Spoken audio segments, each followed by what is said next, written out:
Fala pessoal, sejam mais uma vez bem-vindos ao canal Cultura Reformada. Eu dessa vez quero fazer um vídeo, né, para darmos uma olhada aqui, né, vamos assistir juntos um vídeo, mais um vídeo aí do irmão Francisco Tourinho, que tem um livro aí Calvinismo Explicado e tem feito um trabalho muito importante, né, desse resgate, digamos assim, do calvinismo clássico, apontando para isso, né, e tem também debatido, né. Embora os irmãos já sabem que eu não sou fã de debates, porque, sei lá, eu me sinto estranho, cara, tipo, sabe? Mas não importa. O irmão tem feito um trabalho, cada um no seu quadrado, né? Se o irmão é bom nisso e gosta desse tipo de trabalho, de debater, isso tem sim seu valor, né? Tem sua importância, não somente pelos debates em si que o irmão faz, mas também pela literatura, né? Então é um material muito bom, recomendo demais, tá? Ah, então, eu quero colocar o vídeo aqui, onde ele fala sobre os arminianos, né? Eles crerem numa salvação por obras, né, por mérito, mas eles não sabem disso ainda. Vamos dar uma olhadinha aí juntos nesse vídeo do Francisco Tourinho, tá? No arminianismo, a salvação é por mérito. E eu posso provar. Só que eles não sabem disso ainda. Não é?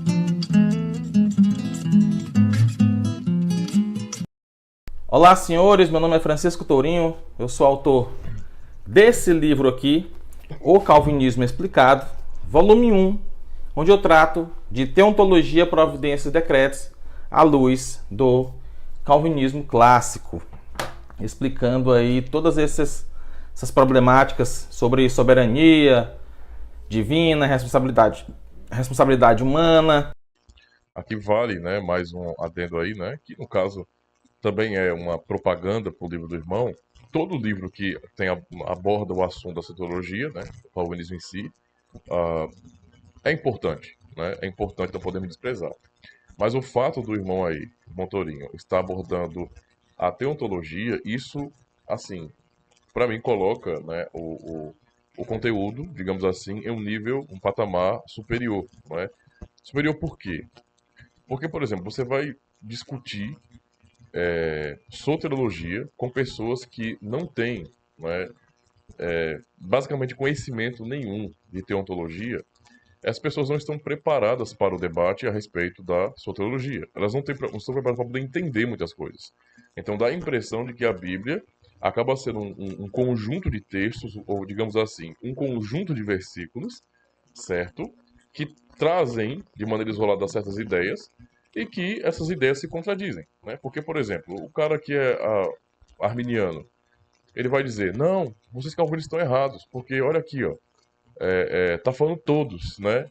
Então, esse tipo de argumentação, né, você olhando para um versículo e basicamente isolando o seu sentido, né, para justificar que o homem é responsável, no fim, por sua própria justificação, ou então que, em termos de eleição, né, pensando no arminianismo clássico aí, Deus elegeu baseado em fé prevista, entende?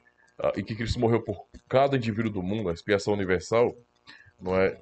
E quando se deparam com um texto que fala sobre predestinação, eles torcem o sentido direto do texto ali, né? Eles fazem isso de fato. Porque não tem como você chegar a certas conclusões, né? Sinergistas, por exemplo, a partir de exegese. Não tem como, cara. É impossível, na boa. Assim, não dá, velho. Não dá, desculpa. Desculpa, desculpa, desculpa, não dá. É triste. Você vê aí os caras que se dizem os tampas do arminianismo cometendo cada erro, cada gafe terrível, não é? E interpretando o texto assim de uma maneira muito boba, infantil, né? E por que isso acontece?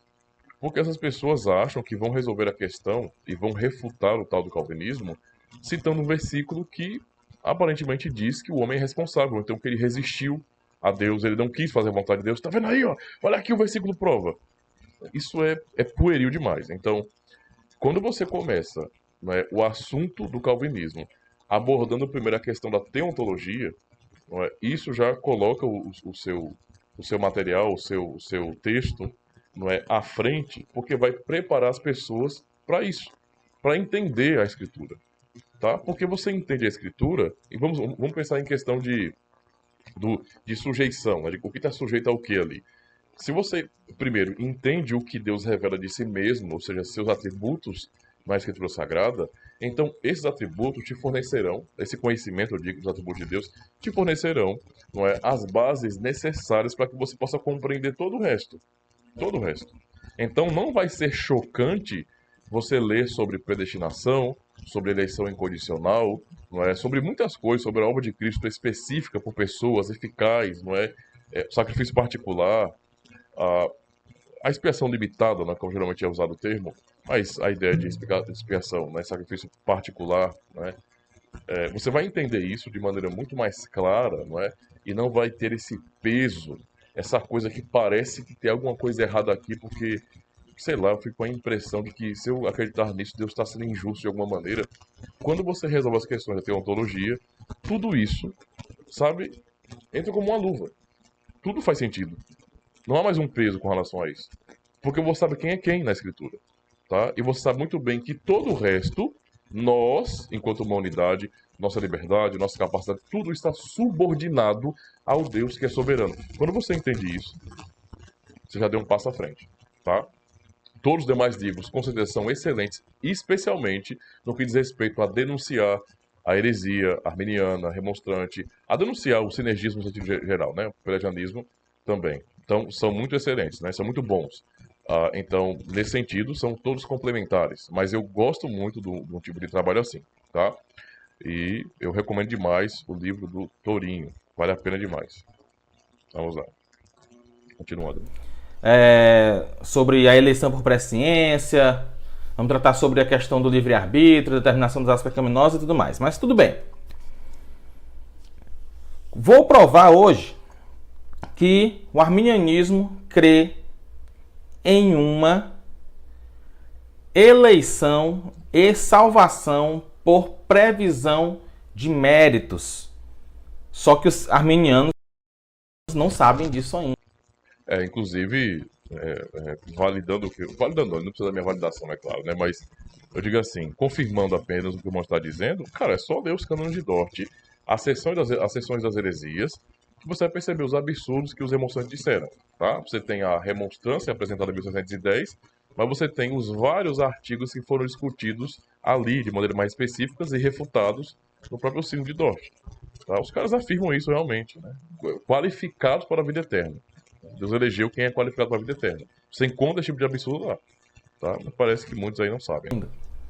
Qual é a grande questão? A questão é que os arminianos, eles afirmam algo que eles não conseguem provar através de suas doutrinas. O que eles afirmam?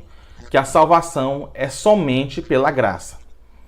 No entanto, quando você vai analisar a doutrina deles, você vê que a salvação é por mérito. Então, é uma afirmação que eles fazem que é infundada. De fato, basta analisar Romanos 4, Paulo usando a lógica da justificação pela fé, explicando como funciona isso, não é? Ele vai deixar de maneira muito clara, em Romanos 4, por exemplo, para perceber que o que o Paulo ensina é totalmente oposto ao que os sinergistas ensinam sobre a justificação. Porque Paulo vai ensinar o seguinte, lá em Romanos 4, não é? Basicamente esse é o princípio. Se alguém pratica, faz para alcançar, no caso, a justificação, então o que a pessoa recebe, a justificação nesse sentido, não é a graça, mas é a dívida, tá? Então, basicamente, se Deus, nessa lógica, nessa dinâmica, segundo Paulo, ele justifica aquele que faz por onde ser justificado, então a justificação que a pessoa recebe não é da graça de Deus. Não é a graça de Deus, mas é o mérito da pessoa. Então Deus está devendo para aquela pessoa, entendeu?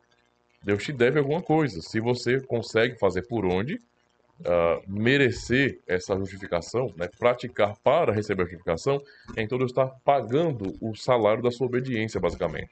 E Paulo vai estar do mesmo jeito, não é? Mas aquele que não pratica, mas crê naquele que justifica o ímpio, a sua fé lhe é imputada como justiça.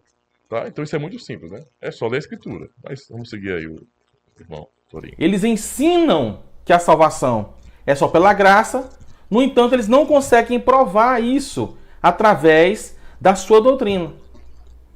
Então eu vou mostrar para vocês, primeiro, conceituando o que seria a doutrina arminiana. O arminianismo, ele acredita em uma graça chamada graça preveniente. O que é essa graça preveniente? É uma graça que Deus derrama igualmente sobre todas as pessoas. Veja bem, estou descrevendo a doutrina arminiana. Deus derrama uma graça igual sobre todas as pessoas. E, dado se essa pessoa não resiste a tal graça, e se ela resiste a tal graça, aí Deus, ao prever essa ação humana,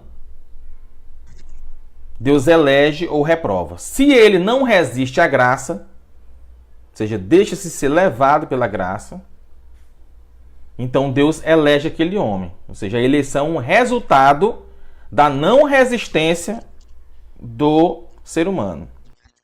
Isso por si só, como você também vê na remonstrância, faz com que a causa da eleição não seja a graça. Usando a mesma dinâmica de Paulo em Romanos 4. Então a causa da eleição nesse entendimento não é a graça, mas sim o próprio homem. O homem é a causa dessa eleição. Tá? Se o ser humano resiste à graça, então Deus reprova. Ao ver que esse homem resistiu à graça, Deus então reprova tal homem, ou seja, condena tal homem. Certo? E aí nós temos um grande problema, porque os arminianos não sabem dizer, na verdade eles sabem, só que aí para não cair na conclusão que eu vou chegar agora, eles dizem que é um mistério o porquê de um homem que aceitar e o outro homem negar, sendo que os dois estão debaixo da mesma graça. Então vou mostrar para vocês aqui.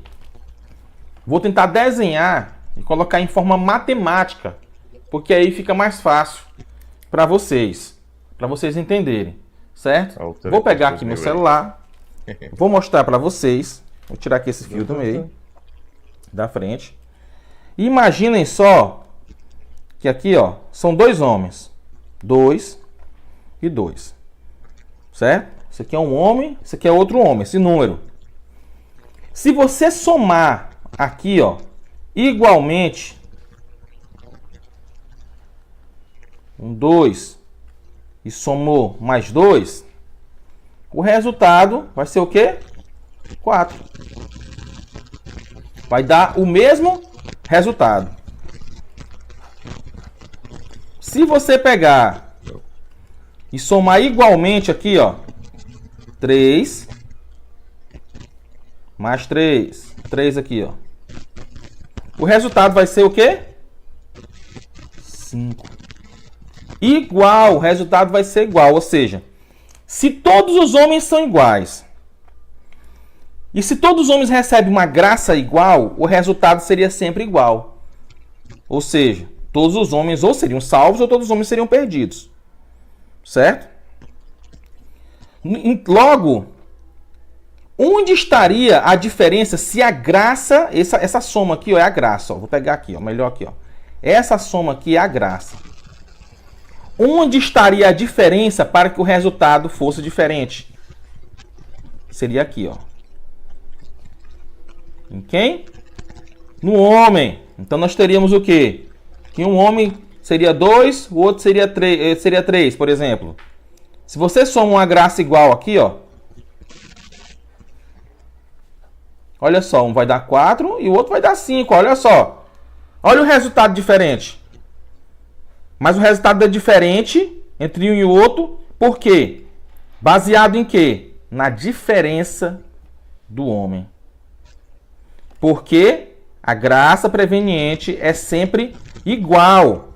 Note que se a graça preveniente é sempre igual, logo os resultados serão sempre iguais, a não ser que a diferença esteja no homem. Simples lógica, hein? Isso é um resultado líquido e certo. Ou seja, a diferença entre um homem que é eleito e um homem que é reprovado está nele mesmo e não na graça. Se os resultados dão diferente, a diferença não pode ser do homem. Aliás, desculpa. Se os resultados dão diferentes, a diferença não pode ser na graça, porque a graça é igual sobre os dois homens. Certo? Ela vai estar no homem. Logo, Deus elege e reprova baseado nas diferenças que ele vê em um homem ou outro. Perfeito. Você entendeu? Isso. Essa é a lógica. Então,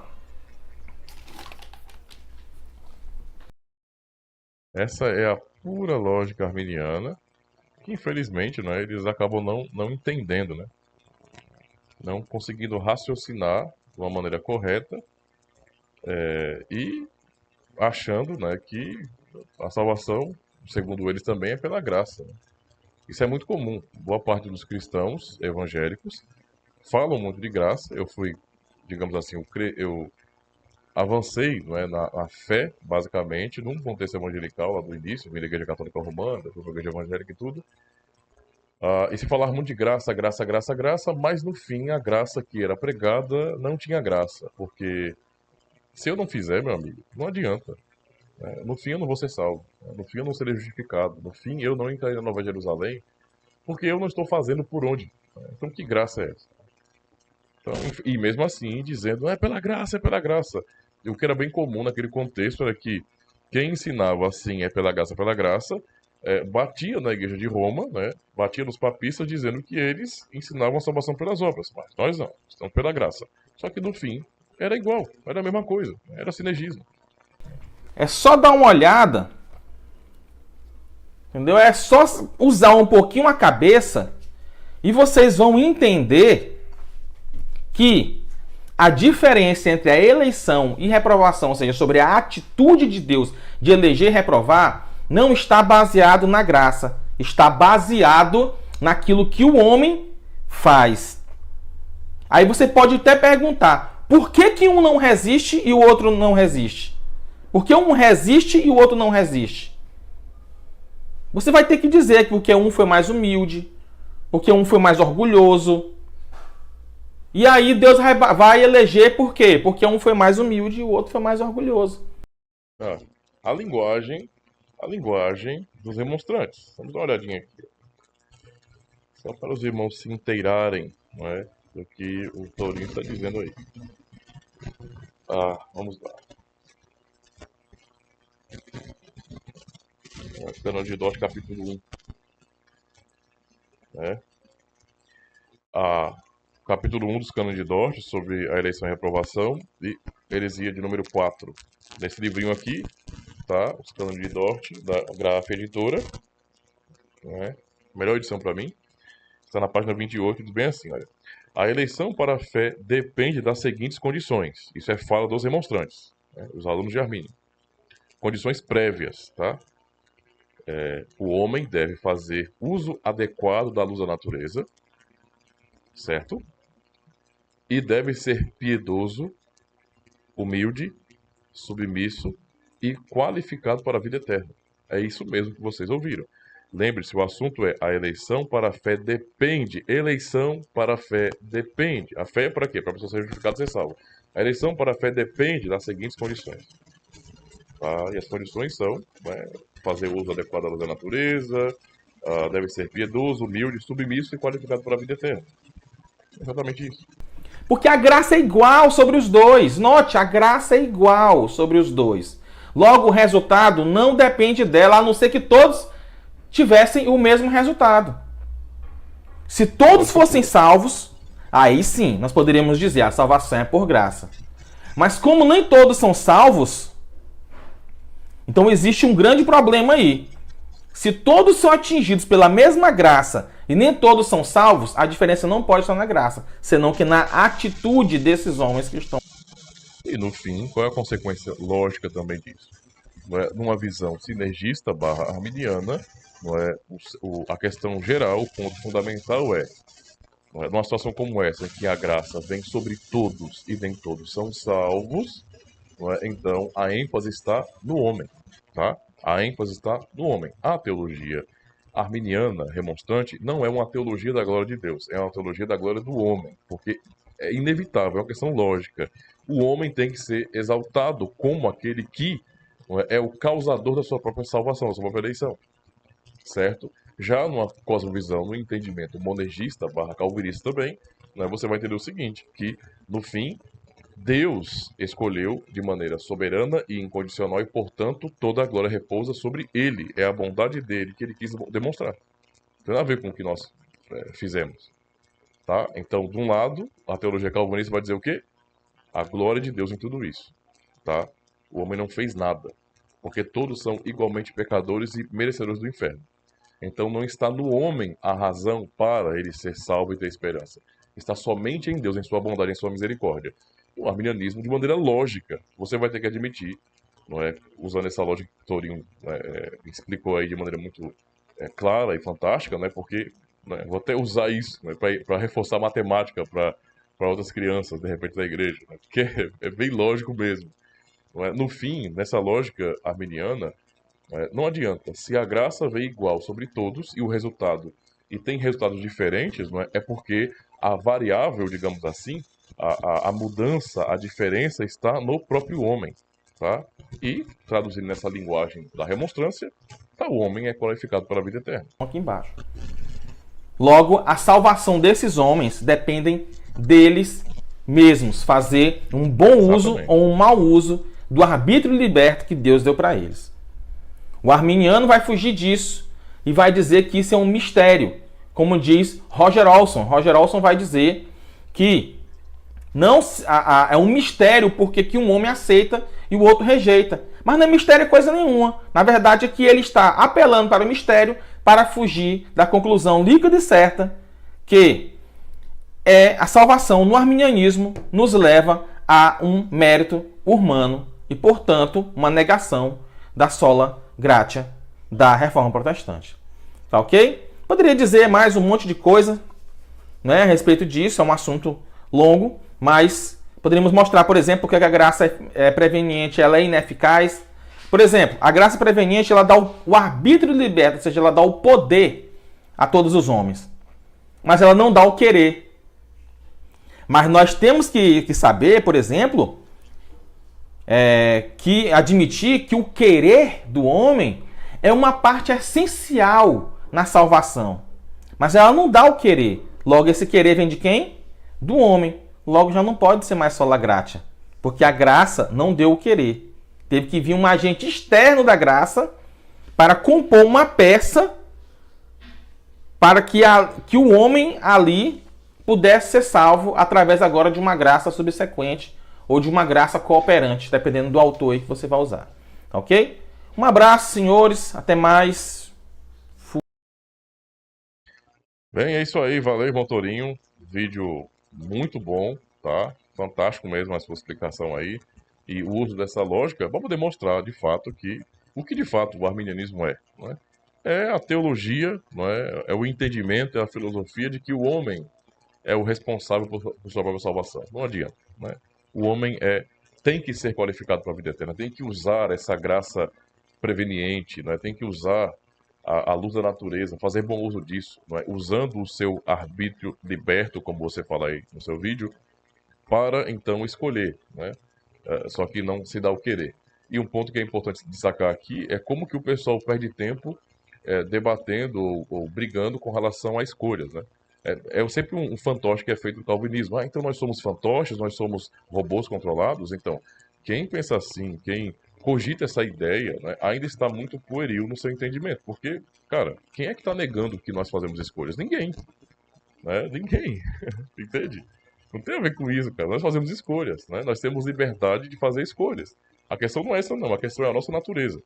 Tá? E a nossa natureza é o que, digamos assim, impulsiona e determina o nosso querer. Nós queremos de acordo com quem somos, com a nossa natureza. Nós somos pecadores. E nós pecamos porque somos pecadores. Entende? Esse é o ponto. Mas, é isso aí. Valeu, pessoal. Muito obrigado. Curtam esse vídeo, compartilhem também, comentem. Eu vou agradecer muito se vocês fizerem isso, tá bom? Até o próximo vídeo, então.